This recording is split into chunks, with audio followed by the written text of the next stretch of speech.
ఇండియాలోనే #1 varicose veins hospital Avis vascular centre. నమస్తే రమగారు. నమస్తే జయ.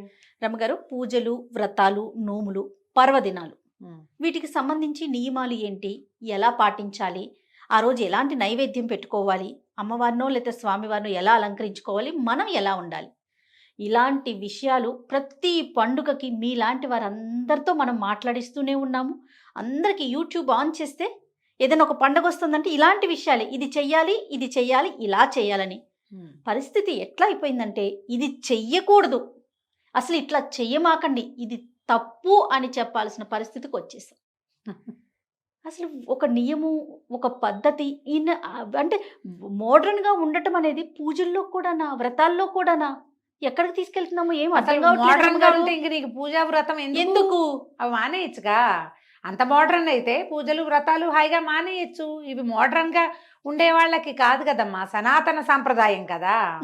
మీరేమో నవీన సాంప్రదాయాల్లో ఉన్నారు, మీరు అసలు సంప్రదాయం లేదు, నవీనత్వమే ఉంది. మరి ఇప్పుడు పాత పద్ధతులైన వాటిని మీరు ఎందుకు చేయాలి అనేది ఎవరికి వాళ్ళు ఆలోచించుకోవాలి చేయాలి. ఇప్పుడు ఏదైనా పండగ గురించి మాట్లాడేమనుకో, నువ్వు గమనించు, అందరూ గమనించుకోవచ్చు. ఇది కామెంట్స్లో ఇది కూడా మాకు తెలీదా, మీరు చెప్పాలా, ఏంటి ప్రతి పండక్కి మీ గోల, మీరేం మాకు తెలీదా, మాకు తెలీదా, ఇది అవును రమ్మగారు అని రాస్తారు. తెలీదా అంటే ఏం తెలుస్తోంది? ఇప్పుడు కొందరిళ్లలో తెలుస్తాయి, కొంతమందికి తెలుసు, కొంతమందికి తెలీదు, కొంతమందికి ఎవడో విపరీతంగా తెలుసు, అదేదో చెయ్యాలి, దీనికి ముందు ఇది ఉండాలి అనే నియమాలు లేవు. వింత పోకళ్ళు, తలంటి పోసుకోవాలా, పోసుకోకూడదా, ఈరోజు అది చేయొచ్చా, అది చేయొచ్చా, ఓ అడుగుతూనే ఉంటారు. ప్రసాదం ముందు పెట్టాలా, హారతి తర్వాత ఇవ్వాలా, ఏదో అడుగుతారు. ఇవన్నీ ఉన్నాయి. వీటితో పాటు వెర్రెక్కిపోవటం ఏంటంటే ఈ సోషల్ మీడియా నిండా ఇప్పుడు మనం అందులోనే ఉన్నాం. గొంగట్లో కూర్చుని పెరుగన్నం తింటూ వెంట్రుకలు ఏరుకోకూడదు. దాని నిండా అదే గొంగడ అంటేనే, ఇప్పుడు ఈ సామెత చెప్తానా ప్రతిసారి, అంటే ఏమిటి ఆలోచించట్లేదు జనాలు. గొంగళి అంటే వెంట్రుకలతో నేసిన వస్త్రం. అవును, వెంట్రుకలే దాని నిండా. ప్యూర్. అందులో కూర్చొని నువ్వు పెరుగన్నం కలిపావు, కలపంగానే అయ్యిందా మొత్తం వెంట్రుకలేనా? మరి నువ్వు ముద్దకి వెంట్రుకలు ఏరుకుంటానంటే ఎట్లా? మనం చేసేదే అది, కానీ కొన్ని చెప్పాల్సే వస్తుంది. అంతే కదా రమ్మగారు. ప్రతి ఒక్కరు ఎవరికి వాళ్ళు మనకెందుకులైనా ఊరుకునే పరిస్థితి కాదు కదా. కాదు, ఇప్పుడు మీరు భ్రష్టు పట్టించేస్తే ఎట్లాగా సంప్రదాయాన్ని? ఎక్కడికో పోతుంటే ఎలాగమ్మా? మరి ఇప్పుడు మనం చూస్తామా ఏంటో, వాళ్ళ ఇళ్లలో ప్రతిసారి చెప్తాం, మీ ఇంట్లో లేకపోతే చెయ్యొద్దు, మీ ఇంట్లో ఉంటే చెయ్యండి ఒకటి. రెండోది, పోనీ ఎవరినైనా గురువు గారినో ఎవరో ఒక పెద్దవారినో ఆశ్రయించి వారు చెప్పిన మాట విని వాళ్ళు చెప్పిన రకంగా పద్ధతి ఏటా అదే చేసుకోండి. రెండోది. మూడోది ఏం చెప్తున్నాం, ఈ ఏడాది ఒక వేషం, వచ్చే ఏడాది ఇంకో పిచ్చి వేషం వేయద్దు, వేరే వేరే రాష్ట్రాలు వేసినట్టు ధూపాలు వేయండి, నాట్యాలు చేయండి, అలాంటివి చెప్తున్నామా? ఇది సంప్రదాయం కాదు, మనది కాదు, మన ప్రాంతాలది కానిది చేయకూడదు. అట్లా పూజల్లో మీరు ఈ ఫ్యాషన్ని చొరపెట్టద్దు.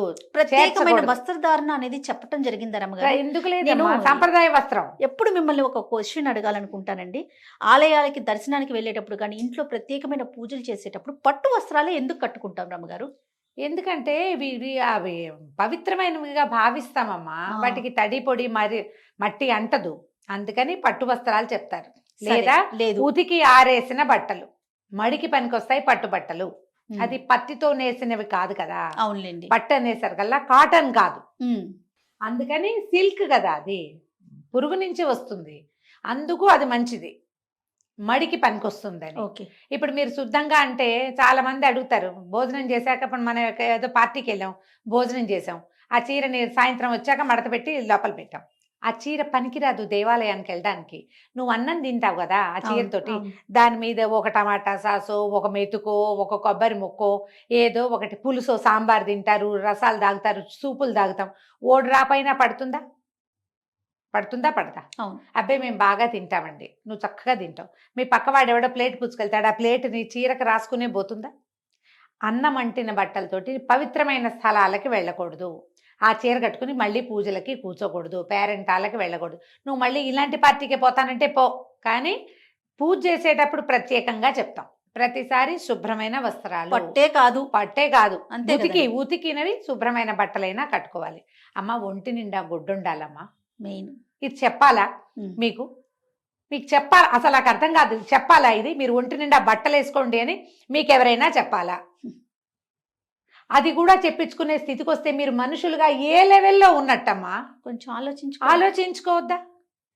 ఆలోచించుకో. అవును రమ్మగారు. ఓ పెద్దవారిని చూడ్డానికి వెళ్తారు. ఆ. ఏ పెద్దవారి దగ్గరికి కాలు మీద కాలు వేసుకుని కూర్చోటము, మోకాళ్ళు కనపడేలాగా, ఛాతీ కనపడేలాగా, భుజాలు కనపడుతుంటే అవతల వాళ్ళకి నీ పట్ల ఎలాంటి వాళ్ళ భావాలు మార్చుకోవాలి కాదు, వెగటుగా కనపడతారు మీకు మీరు. వాళ్ళు సరైన వాళ్ళు కాదని మీరు అనకూడదు. మిమ్మల్ని ప్రపంచమంతా చూస్తోంది ఇప్పుడు. ఎందుకంటే మనం ఒక చోటుకి వెళ్తే ఆ ఒక చోటనే ఉంటలేదా, వెంటనే కెమెరా పెడతాం, దాంట్లో మనం చూపిస్తాం, వెంటనే దాన్ని అప్లోడ్ చేస్తాం. ఒక అరగంటలో 100 వస్తాయి. నువ్వు ఆ బట్టలు వేసుకున్నావేంటి, జుట్టు అట్లా ఎందుకు విరబోసుకున్నావు, ఆ వస్తువులు పెట్టుకున్నావేంటి, పెద్దాల దగ్గరికి వెళ్ళేటప్పుడు బాగా వెళ్ళొద్దా, గుళ్ళోకి ఇలాంటి బట్టలు వేసుకెళ్తావా, పరిస్థితి అలా అడిగితే నీ బుద్ధి మార్చుకోండి, మీ బుద్ధులు సరైనవి కాదు, మీరే సరిగ్గా, వాళ్ళు సరిగ్గా లేరా, నువ్వు ఉన్నావా సరిగ్గా, నీ లోపల ఒక ప్రశ్న ఉందా, అసలు నీకు ఉందా? అలా చేయకూడదు అనే భావన కూడా రావట్లేదు. సమస్య అది. ప్రధానంగా మనం కొన్నిటికైనా ప్రత్యేకంగా ఇక్కడ మనం సరిగ్గా ఉండాలి. సరిగ్గా అంటే వాట్ ఈజ్ సరిగ్గా. ఇతరులకి మన పట్ల ఆకర్షణో లేకపోతే వాళ్ళు మళ్ళీ చూసే విధంగానో మనం ఉండకూడదు. నువ్వు అందంగా చక్కగా ఉన్నావు, ఎంతో పవిత్రంగా ఉన్నావు, 4 సార్లు చూశారు, వాళ్ళ దృష్టి పాజిటివ్గా పోతుంది, నెగిటివ్గా పోకూడదు. అందరూ చూస్తారు. ఇప్పుడు కళగా తయారైంది ఎవరో లక్ష్మీదేవి లాగా మెన్నిండా నగబెట్టుకుని, చెవులకు పెద్ద పెద్ద ఆభరణాలు, జెండిండా పువ్వులు పెట్టుకుని, చక్కగా పట్టు చీర కట్టుకుని లక్ష్మీదేవి వల్లే తయారైతే ఎంత కళగా ఉంది పిల్లని పదే పదే చూస్తారు. అది ప్లస్. నీ ఒళ్ళు కనపడుతోంది, ఏమిటి ఇలా వచ్చింది అని చూస్తారు, భలేగా ఉందే అనిపించవచ్చు. వాళ్ళకి ఏమనిపిస్తున్నాయో ఇవన్నీ మైనస్లు కాదా? ఈ మైనస్లు ఎక్కడికి వెళ్తాయి మీకు అర్థమవుతుందా? ఎలా పాజిటివ్ మీకు ప్లస్ అవుతుందో అలాగే నెగిటివ్ మీకు మైనస్ అవుతుంది. ఇది వాళ్ళెవరి బుద్ధో వాళ్ళెవరిదో కాదు, మీదే. అది నీకు దిష్టి తగలదా? మరి ఖచ్చితంగా అనుకుంటాం కదా. మొదటి దిష్టి, రెండోదైనా బాగున్నారన్న దిష్టే, ఓగున్నారన్న దిష్టే కదా. మీ ఆర అంతా ఛిద్రమైపోతుంది కదా, మీకు ఉండాల్సినంత వెలుగుండదు, మీరు వెళ్ళాల్సినంత ముందుకెళ్ళలేకపోతారు, మీకు రకరకాల ఇష్యూస్ వస్తాయి, సమస్యలు వస్తాయి. ఎందుకు దాంట్లోకి వెళ్తారు? ఇప్పుడు అందరూ చిన్న బట్టలు వేసుకునే గుంపులో పోయారు, పోండి హాయిగా మీ ఇష్టం, ఆ వెళ్ళే ప్లేసెస్ కి వెళ్ళండి. అందరూ అలా వెళ్తారు. అక్కడ ఆడ్మెన్ అవుట్ లాగా నువ్వు చీర కట్టుకుని వెళ్ళు, నగేసుకెళ్ళని ఎవడో చెప్పడు. మరి కానీ నువ్వు సరిగ్గా ప్రవర్తించవలసిన చోట సరిగ్గా ప్రవర్తించమని నీకు ఒకళ్ళు చెప్పాలా? నా క్వశ్చన్ అదే. ఎవరికైనా సరే, అంతే కదా, ఎవరికైనా. అందరూ కింద కూర్చుని తింటున్నారు, నువ్వు ఒక్కదానివే లేదా నువ్వు ఒక్కడివే ఒక టేబుల్ వేసుకుని ఉంటే నువ్వు ఎలా నీకే ఏమిటి వీళ్ళలో కూర్చోకుండా నేను ఇలా కూర్చున్నాను అనిపిస్తుందా? ఖచ్చితంగా అనిపించాలి. అలాంటి భావాలేమ్మా ఇవి కూడా. ఇవేం విపరీత భావాలు అనుకోవద్దు. ఇది ఒకటి. వస్త్రధారణ సంగతి ఒకటి పక్కన పెడితే, వస్త్రధారణ ఒకటైతే, ఇప్పుడు ఇటీవల చూస్తున్నది ఏంటంటే, ఏదైనా పూజ అనగానే పెద్ద మండపం, బోలెడన్ని పువ్వులు, విపరీతమైన అలంకారము, ఏమిటేమిటో. అదే ఈ సంవత్సరం చేసింది నెక్స్ట్ ఇయర్ చేయకూడదు, వాళ్ళు పెట్టింది మనం పెట్టకూడదు, వాళ్ళ జేజు కంటే మన జేజు పెద్దదిగా ఉండాలి, ఈ సంవత్సరం చేసిందే వచ్చే సంవత్సరం చేయటానికి వీలు లేదు అసలు. అమ్మా నాన్నను కూడా మార్చేస్తారో ఏంటో కొన్నాళ్ళ పైకి. లాస్ట్ ఇయర్ ఇదే అమ్మా నాన్న, ఈ ఏడాది కూడా ఈ అమ్మా నాన్న ఉంటే ఎట్లా? మార్చుకోవాలి. అట్లాంటి ఆలోచనలు వచ్చేస్తాయేమో, కొన్నాళ్ళకి వస్తాయి. దేవుళ్ళని మారుస్తారు, అలంకారాలు మారుస్తారు, పద్ధతులు మారుస్తారు, ప్రసాదాలు కొనుక్కొస్తారు. ఏంటమ్మా ప్రసాదం కొనుక్కు రావటం? అవును రమ్ గారు. నువ్వు ఏవో స్వీట్లు కొన్నావు, లడ్లు కొన్నావు, ఇంకేదో కాజాలు కొన్నావంటే ఒక రకం.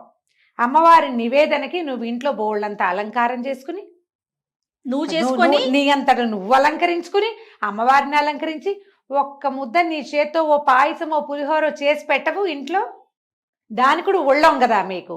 టైం చాలట్లేదు రమ్మగారు. టైం చాలదు, ఎందుకంటే ఈ వేషానికే సరిపోతుంది కదమ్మా. అమ్మా ఒకళ్ళని విమర్శించటము, ఒకళ్ళని తక్కువ చేయటం కాదమ్మా. ఏదైనా ఒక భగవంతుడికి అంటూ మనం చేస్తే నీ శ్రద్ధ, నీ ఆస్థ, నీ గౌరవం, నమ్మకం, అది చాలా ఇంపార్టెంట్ అమ్మా.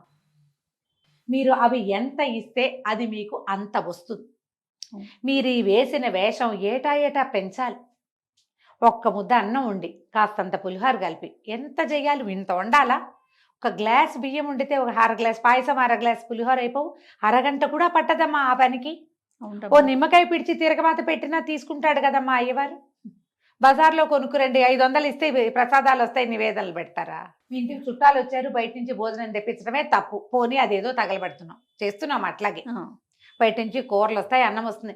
కనీసం ఇంత పవిత్రమైన రోజుల్లో మన ఇంట్లోనే మనం ఒళ్ళు వంచి ఈ వేషాలన్నిటికీ పెట్టే సమయంలో చాలా కొద్దిపాటి సమయాన్ని వెచ్చించి కాస్త ఏదైనా వండి మీ చేత్తో బూర్లు గార్లు పెట్టద్దు, మానేయండి. చేయలేకపోతే అన్నం వండలేరా అమ్మ మరీను, దానికి కూడా ఒళ్ళం కదా. అయితే నేను ఇప్పుడు మనం ఎలాగైనా సరే పెద్దవాళ్ళు ఎవరు దీన్ని సపోర్ట్ చేయొద్దు దయచేసి. మీరు ఇన్ఫ్లుయెన్సర్స్గా ఉండి ఎవరినైనా ఇన్ఫ్లుయెన్స్ చేయగలిగే స్థితిలో ఉంటే మంచిది, సరైనది, పదుగురు ఒప్పుకునే రకంది, ఏ నెగిటివ్ కామెంటు రానిది దాన్ని చేసి చూపించండి. కరెక్ట్ రమ్మగారు. మీరు పెద్దవాళ్ళు, మిమ్మల్ని జనం గౌరవిస్తున్నారు, అందరూ చూస్తున్నారు, లక్షల్లో వ్యూస్ వస్తున్నాయి. మీరు లక్షల మందిని ఇంప్రెస్ చేసేటప్పుడు బ్యాడ్ ఇంప్రెషన్ ఇస్తారా? మీరు ఇంత పెద్ద వేషం వేసి ఈ వేషం వేయకపోతే కుదరదని ప్రజల్ని నమ్మిస్తారా? ఎంత చిన్నదైనా చేసి పెట్టండి, కొంచెమైనా శ్రద్ధగా చేయండి, భక్తిగా చేయండి. భక్తి తత్పరత చాలా అవసరమని ప్రవచనకర్తలు చెప్తూనే ఉన్నారు కదమ్మా. ఇన్ఫ్లుయెన్సర్స్ అందరూ దీన్ని ఎందుకు వంట పట్టించుకోరు? వ్యూస్ కోసం మీరు ఏం చూపించినా చూస్తున్నారు కదమ్మా జనము. మీరు ఏం చూపించినా, నేను అక్కడికి వెళ్ళాను, నుంచున్నాను, కూర్చున్నాను, భోజనం చేశాను, అన్నీ చూస్తున్నారుగా. మీరు మంచి ఎందుకు చెయ్యరు? మిస్లీడ్ చెయ్యొద్దు దయచేసి. దీంట్లో ఈ సనాతన ధర్మాన్ని కూడా మన ఈ వ్యూస్ కోసం వాడుకోండి ధారాళంగా, కానీ ధర్మాన్ని భ్రష్టు పట్టించే విధంగా మాత్రం చెయ్యొద్దు దయచేసి. ఇందులో ఇప్పుడు మళ్ళీ చిన్నపిల్లల వ్రతాలు, నాకు ఒక 5-6 ప్రశ్నలు వచ్చినాయి జయ. పిల్లలే అడిగారు, మేము తోరం కట్టుకోవచ్చా, అమ్మాయి పెళ్లి కాని పిల్లలు తోరాలు కట్టుకోవచ్చా, పెళ్లి కాని పిల్లలు కాసు కాదు పూజ కాదు కాసు కట్టుకోవచ్చా అని. కట్టుకోవచ్చమ్మా అని చెప్పు. ఈ ప్రశ్నకి దాని ముందంతా పూర్వోత్తరాలు నాకు తెలియదు. వాళ్ళ అమ్మగారు పూజ చేసుకుంటే ఆ పిల్లకి మెళ్ళో ఆ లక్ష్మీ కాసు కడతారు అని అర్థమైంది నాకు. ఇంకా ఎలాంటి ఐడియాలు ఉన్నాయో మనకు తెలియదు. ఈ పెళ్లి కాని పిల్లలు పూజ చేయటం, ఆ తర్వాత పెళ్లి చేసుకోబోయే వాళ్ళతో కలిసి పూజలు చేసేయటం, పీటలు ఎక్కేయటం, గృహప్రవేశాలు చేసేయటం, ఏమిటది? పెళ్లి తగలబెడండి ముందు, పెళ్లి చేసుకోండి ముందు. ఒక పక్కన కూర్చుని పీటలు ఎక్కాలంటే అతనితో తొలిగా పెళ్లి పీటలు ఎక్కాలమ్మా. పెళ్లి పీట ఎక్కాకే మీకు రెండోసారి పీటెక్కే అర్హత ఉంటుంది. అది లేదు, ఇది ఉండదు. నువ్వు ఇది చేస్తే నువ్వు సమాజానికి ఏం చెప్తున్నావు? ఈసారి వీడితో పీటలెక్కి 4 ఏళ్ళు పోయాక ఇంకొకళ్ళతో ఎక్కుతావా? ఏంటా పీటకు ఒక గౌరవం మర్యాద ఏం లేవు? నువ్వు చేసే పూజ ఏమిటి? ఆ పూజ చేయకపోతే ఏమైంది? మానేయచ్చక పోనీ, చక్కగా పెళ్లి చేసుకోండి, లక్షణంగా చేసుకోవచ్చు. గృహప్రవేశాలు కానీ ఏవైనా సరే దంపతులు దంపతులు దంపతులు అని చెప్తారు.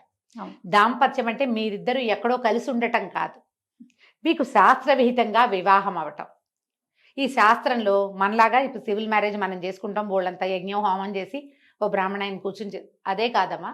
అదనే కాదు, మీరిద్దరు నలుగురు ముందు ఒక దేవాలయంలో అయినా ఓ తాళి కట్టడం, ఓ నలుగురు పెద్దవాళ్ళైనా, ఒక బ్రాహ్మడో ఏ పురోహితుడో ఎవరో ఒకళ్ళ పూజ చేసినైనా మిమ్మల్ని ఆశీర్వదించటం, నలుగురు పెద్దవాళ్ళు మీ నెత్తి మీద అక్షంతలు వేయటం, లేదా మిమ్మల్ని బ్లెస్ చేయటం, ఏదైనా కానీ ఏదైనా ఇలాంటిది ఏదైనా జరిగితేనే మీరు దంపతులు అవుతారు. మీ ఇద్దరు కలిసి ఉంటే కాదు. మీరు 100 సంవత్సరాలు కలిసి ఉన్నా మిమ్మల్ని దంపతులు అనడానికి వీల్లేదు, మీరు కలిసి ఇలాంటివి చేయడానికి వీల్లేదు.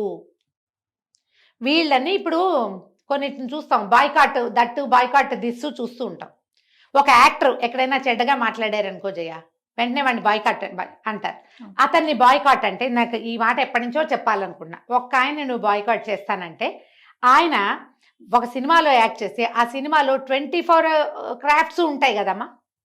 ఓ డైరెక్టర్, ఓ ప్రొడ్యూసర్, వాళ్ళ డబ్బు, బోళ్ళంతమంది పని వాళ్ళు. ఈయన కోసం ఈ సినిమాని బ్యాన్ చేస్తే వీళ్ళందరూ ఏం తినాలమ్మా గడ్డి? మీరు బ్యాన్ చేయాలంటే ఏం చేయాలి? ఈ వ్యక్తికి మైక్ ఇవ్వద్దు, ఎవరు సరిగ్గా మాట్లాడలేదు, వాళ్ళ పద్ధతి మీకు నచ్చలేదు ప్రజలకి అంటే వాళ్ళని పబ్లిక్ ఫంక్షన్స్కి పిలవద్దు, వాళ్ళకి మైక్ ఇవ్వడానికి వీల్లేదు. ఏ ఇంటర్వ్యూలోనూ ఏ విలేకరి వాళ్ళని ప్రశ్నించకూడదు. బాయ్కాట్ చేయటం అంటే ఇది. అంతేగాని ఆయన యాక్ట్ చేసిన సినిమా మానేస్తారా? అది కాదు కదా, అది తప్పు. ఇప్పుడు కూడా ఈ ఎవరైతే ఇలాంటి పిచ్చి వేషాలు వేస్తారో వీళ్ళని వాళ్ళవి చూసేసి వాళ్ళని ప్రశ్నించడం కాదు, చూడ్డం మానేయండి. నువ్వు ఇది తప్పు చేసావు, నిన్ను మేము చూడం అనాలి ప్రజలు. వాళ్ళు ఎన్ని వీడియోలు పెట్టినా మీరు చూడద్దు, అప్పుడు తెలుస్తుంది. ప్రజలు మనని నిరాకరించారు అనేది తెలియాలంటే చూస్తే వ్యూస్ వచ్చేస్తాయి, డబ్బులు వస్తాయి. అవును. కదా, నెగిటివ్ గా అయినా తప్పు ఎలా చూస్తారు. తెలుస్తుంది? తప్పు ఎట్లా తెలుస్తుంది? తప్పు కదా చూడడం మానేస్తే తెలియాల్సింది. ఇంకా అమ్మాయి ఆవిడ కనపడుతోంది, ఈ అమ్మాయి నచ్చలేదు మీకు, అమ్మాయి చేసిన పని తప్పని తెలుస్తోంది, మీరు ప్రశ్నించినా ఆ అమ్మాయి మీకు సమాధానం చెప్పదు, దాని అది ఎక్కడో ఉంటుంది దాని ప్రపంచంలో. ఏం చేయాలి వీళ్ళని? వాళ్ళు ఎక్కడ పెట్టినా మీరు వెళ్ళొద్దు, ఏం పెట్టినా మీరు చూడొద్దు, ఈ రెండు చేయాలి. ఇలా బాయ్కాట్ చేయండి. నా మటుకు నేను దీన్ని నమ్ముతాను జయ పూర్తిగా. యాక్టర్లను బాయ్కాట్ చేయటం, వాళ్ళని బాయ్కాట్ చేయటం, సినిమాలు మానేయటం. మిగిలిన వాళ్ళంతా ఏం చేయాలి? వాళ్ళ తప్పేం లేదు కదా పాప. అవును. ఈ పొరపాటు చేసిన వాళ్ళని ఎంకరేజ్ చేయొద్దు. ఏ రకమైన వాళ్ళు చేసిన పనులు మీకు నచ్చట్లేదు, చూసి నువ్వు నాకు నచ్చలేదు అని చెప్పినా వాళ్ళు వినరు, చూడడం మానేయాలి. దయచేసి ఇన్ఫ్లుయెన్సర్స్ అందరికీ ఇది నా విన్నపం అమ్మ. పెద్దవాళ్ళో చిన్నవాళ్ళో మీరు ధర్మాన్ని ధర్మంగా విధి విధానం ప్రకారమే మీరు ఎంతైనా ముందుకు తీసుకెళ్ళండి. ప్రతి సంవత్సరం మీకు చేత వచ్చినట్టు చేసుకోండి. దీన్ని కొత్త పుంతలు తొక్కిద్దామన్న ఆలోచన దయచేసి చెయ్యొద్దు. రైట్. మీరు నగానాణ్యం ఏమి చేసినా పర్వాలేదు, మీ దానిపై శక్తి కొలది. మీ ఇష్టం, అందులో తప్పేం లేదమ్మా. కానీ ఏది ఎలా చేయాలో దాన్ని అట్లాగే చేయాలి.